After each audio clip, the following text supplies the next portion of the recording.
So, did you hear there's a new Superman movie out? Hello, I'm Ainsley, and if you are new here, this is the Quiet Riot, where we talk film, television, and media. We dive a little deeper into those things, and today we're taking a look at the original feature-length blockbuster of Spider-Man. There was some feature-length ones prior to this film going out, but this is like the first big movie of Superman. And this is where the character of Superman, as played by Christopher Reeves, is introduced. And I didn't realize that there were 5 films featuring Christopher Reeve as the character. I knew there were like 3, and then there's 1 or 2 more apparently. So we're not going into the sequels, but we will be discussing that first film. I also wanted to talk about it along the terms of some of the things I've been hearing regarding criticisms about the movie. We have people over on Fox News, people throughout social media, as well as freaking Dean Cain saying that this movie is woke. And here's the thing about Superman. Since its inception in the late 1930s, Superman has always been an immigrant to this country. And in fact, his papers are forged by his Earth family. So take that as you will. And we're going to be just discussing a little bit about that as we go through the movie. I will be discussing it in acts as far as 1, 2, and 3 of the way the film is done, which is Krypton, Smallville, and Metropolis. So if this sounds like something you'd be interested in listening to, please stick around. Where you can watch the film will be in the description box below, along with resources and where else you can find The Quiet Riot.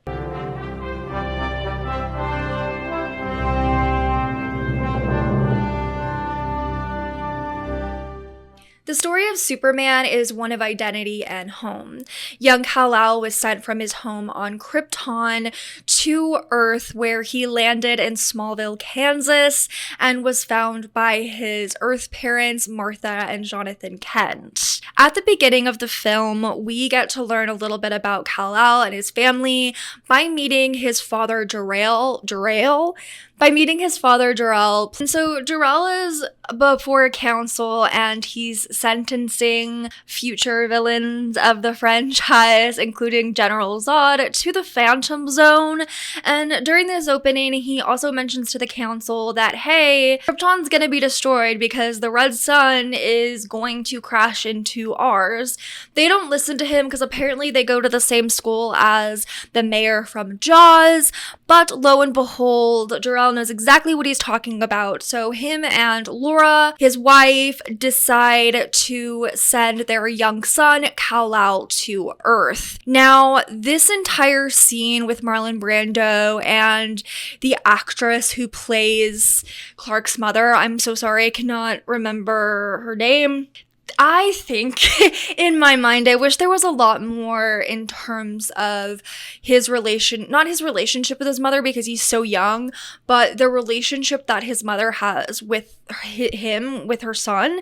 And instead, there's so much of a focus on the father, which is totally fine, but a lot of it just seems very patriarchal, and I don't know, I would have liked to see a little bit more of a family unit there. But we do have Marlon Brando giving his little monologue, which is a lot better than I initially thought it was going to be upon giving it a watch, because I knew that Brando had a very interesting way of going about things, and he didn't learn his lines, which is very lazy, if you ask me. But his interpretation was that these are the first times he's saying things. I just think that he's lazy, and apparently Christopher Reeve had the same feelings about him. I did really like this scene, however, because we have the parents of Kal-El are saying goodbye to him because they want him to live a good life, and so they're sending him to Earth, and we're learning a little bit about why he is strong, why he's the man of steel, faster than a speeding bullet, all of that, before he is then sent off in his spaceship and Krypton is destroyed,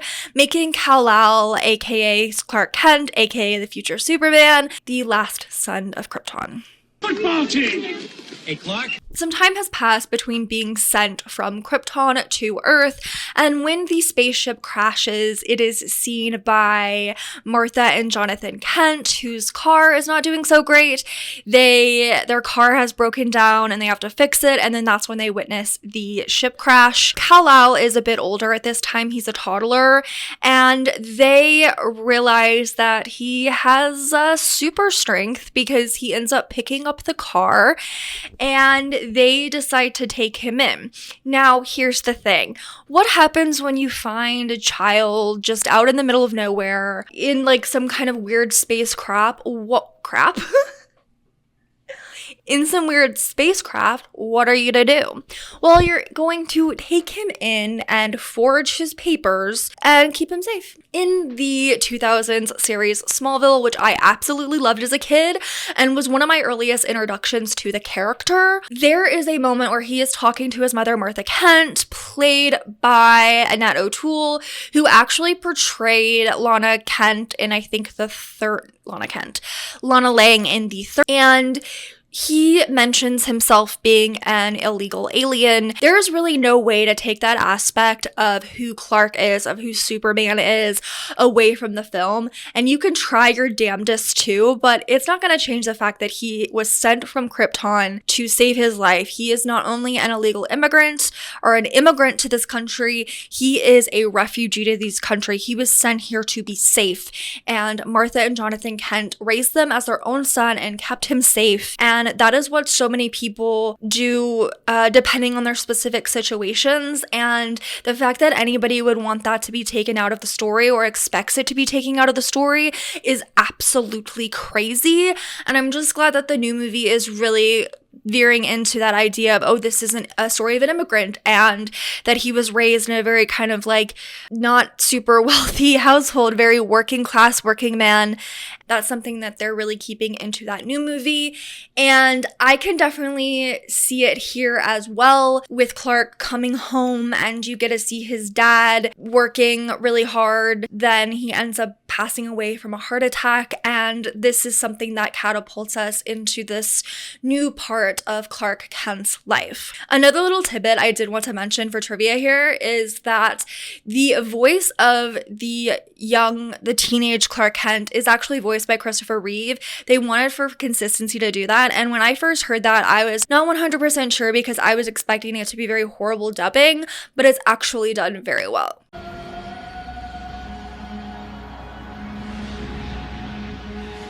Following the death of Jonathan Kent, there's already been a funeral. Clark goes to the barn where he finds the spaceship. There is a green crystal that is calling him, and he ends up going to Antarctica where he finds the Fortress of Solitude, which was created by his father. It basically looks like Krypton.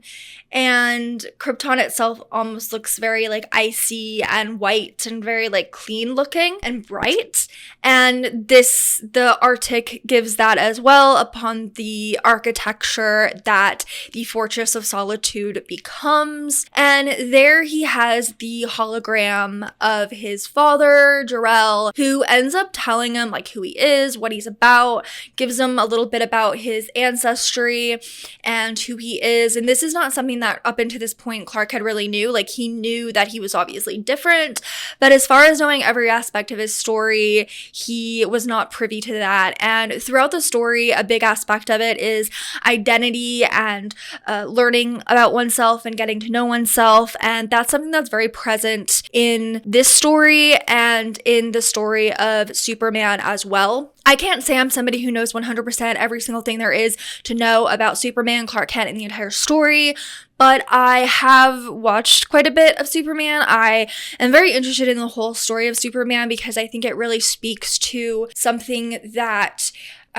many aspects of things that a lot of people, regardless of where they come from, can see themselves in. If they've ever felt like the odd one out, if they've ever felt that they were different, anybody who may be marginalized can see themselves in Clark Kent. 12 years have passed and Clark Kent finds himself in Metropolis, where he is going to be close to the action. He's going to be a reporter at the Daily Planet, and his parents really instilled in him that his powers that he has them for a reason, and he should use them to save people, and he has to be careful when he uses them. A lot of what was instilled in him by his parents, Martha and Jonathan Kent, is what he carries with him throughout his life and into adulthood, and is really where he got his powers from Krypton. He got his powers from his life prior to being on Earth. Who he is as a person is what he got from Martha and Jonathan Kent and his life being raised in Smallville, Kansas. Despite seeing some of the worst in humanity, Clark remains loyal to humankind. This is his life. He may not be human himself, but he has a connection to human beings as they're who raised him. A symbol of hope, Superman believes that good will ultimately triumph over evil. In the world that we live in, it can be really difficult to see the good in people, to see positives. And it's really important to remain optimistic in certain areas. And that doesn't mean you have to be a realist, believe me, but it is important to have hope. And the character of Superman has that instilled within him, but also gives that to the people of Metropolis. A mild-mannered reporter by day, Clark Kent exhibits more confidence when he dons his suit. It is interesting to see how Clark as Superman interacts with others, especially Lois.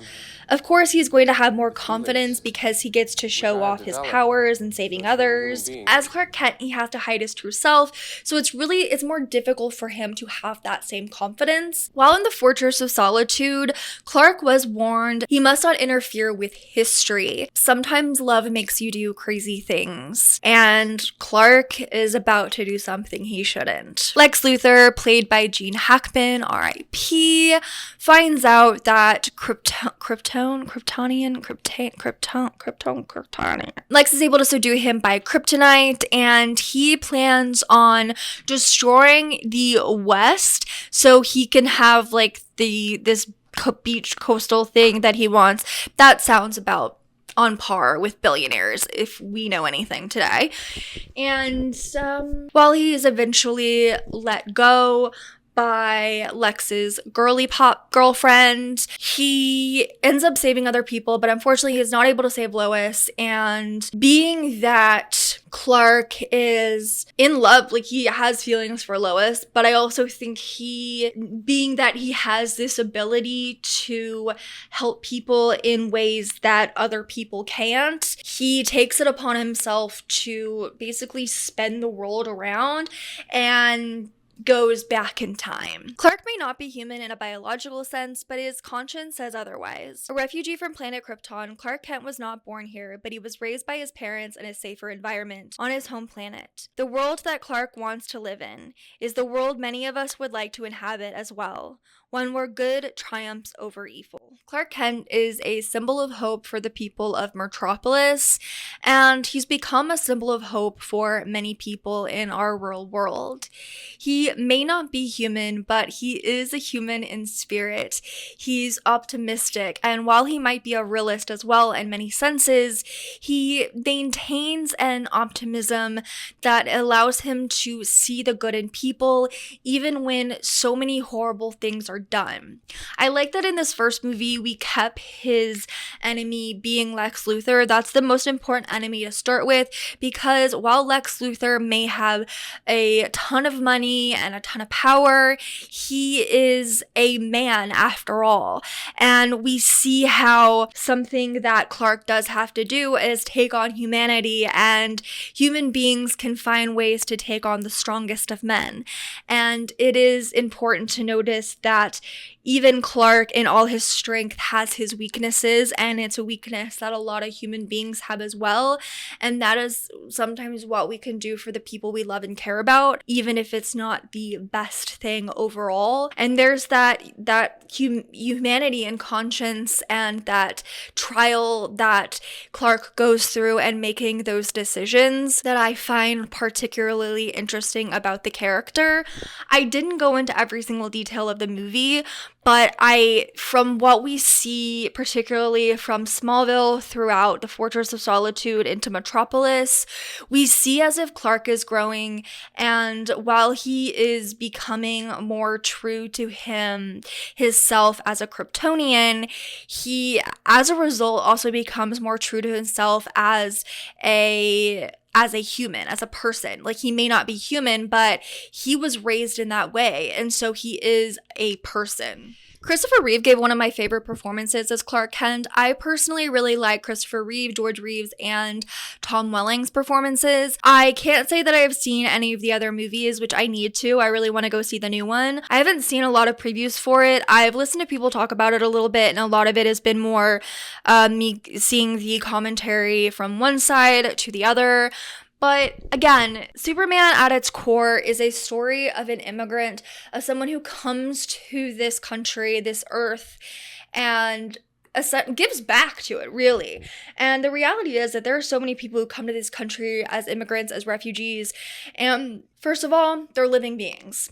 That's it. Living beings, exclamation point, exclamation point, exclamation point.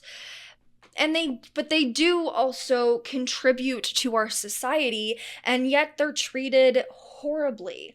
And the story of Superman from its inception speaks of immigrants, is a story of an immigrant, is a story of hope and humanity and of optimism in the face of the world being destroyed. There's so much to say about Superman overall, but the film itself, Superman the movie, released in the 1970s, is a coming-of-age story, and a story of a young man who is learning about himself and is struggling to maybe maintain his identity and is keeping people safe, is just trying to do what is right, which some of that stuff is, of course, something that we as an everyday human being may not be able to understand, but I think we can understand just trying to do our best. And the story of Superman the movie is one of hope, perseverance, and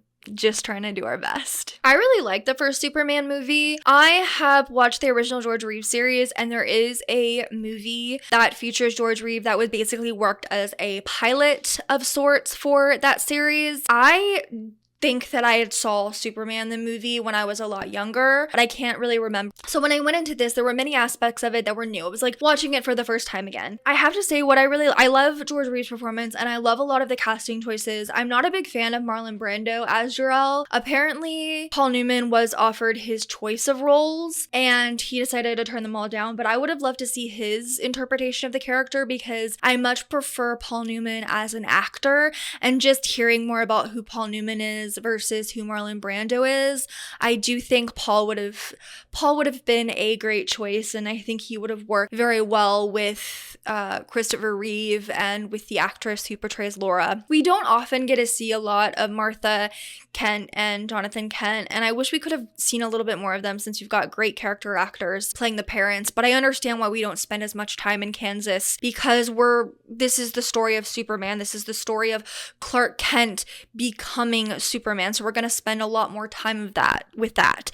But I do wish we could have at least seen a little bit more of Martha Kent in a post or in a current Superman world of which Clark is becoming. Salt of the earth, hometown boy, homegrown, small town, and knowing that he is otherworldly and him being that small town boy, though, Christopher Reeve really encompasses that, and I think that goes to like his very mild-mannered nature when he is Clark Kent at the Daily Planet or just in life in general, and then who he is and who he becomes when he dons the suit as Superman. We can see this a lot in his interactions with Lois, and Christopher Reeve does a really good job at portraying Clark, especially in conjunction with other people, and then when you see how he is with Lois as Superman and how he comes off very differently, even though he looks the same. Like, it's more of the way he carries himself and he holds himself as Superman versus Clark Kent that I think really makes him that much different. It was interesting to see Cooper as Perry White here. I was actually having a conversation with my dad where he was talking about him because he was in Our Gang Shorts, and I love the Our Gang Shorts. And then all of a sudden, I didn't even realize he was in the movie. And then I saw him, and he looks exactly the same. But he does play a really good, like, editor-in-chief. And we get some Jimmy Olsen. And we get some Jimmy Olsen. And Ned Beatty is, like, the bumbling guy that's like a henchman or something for Lex Luthor. Everyone did such a good job. It was actually kind of hard seeing Gene Hackman in this movie because this was the first time like I've watched a movie with him in it post his passing, and especially like I've seen so many roles where Gene Hackman, and so many of them are, where he plays like really like tough guys in some sense of the word, whether it's like tough to his guns or like physically tough or like whatever the role is. And in this case, he's like a kind of tough like billionaire dude. I don't know, that made me kind of sad seeing that. But I love how like Gene Hackman didn't want to go bald, so they used wigs and then had his wig styled in different ways to kind of like make it be like, yeah, this is definitely a wig. Like, so they styled his hair in different ways. I really like that decision. I think they made a lot of great choices, especially for the time period. And I mean, even from a modern day standpoint, the things that they did, like, I thought was really cool. Of course, now we have a lot more CGI, our CGI is better and stuff, but the things that they were able to do at the time is very fascinating to me, and it's still very enjoyable from a modern viewpoint. Thank you so much for taking the time out of your day to watch me ramble about Superman the movie and kind of where we are as a culture and the way people are talking about the new Superman movie coming out. I would really like to know your thoughts on the film, on the new film, your thoughts on Superman in general. Please let me know in the comments. If you enjoyed this video and you'd like to see more from me, subscribe and ring that bell to be notified every single time I post. It will really help me out here on the channel. Like the video if you liked it, and I really hope that you decide to stick around. I do enjoy talking about films. Sometimes I struggle to stand here and speak to the camera because I'm like, but in my head I'm like, okay, there's people on the other end.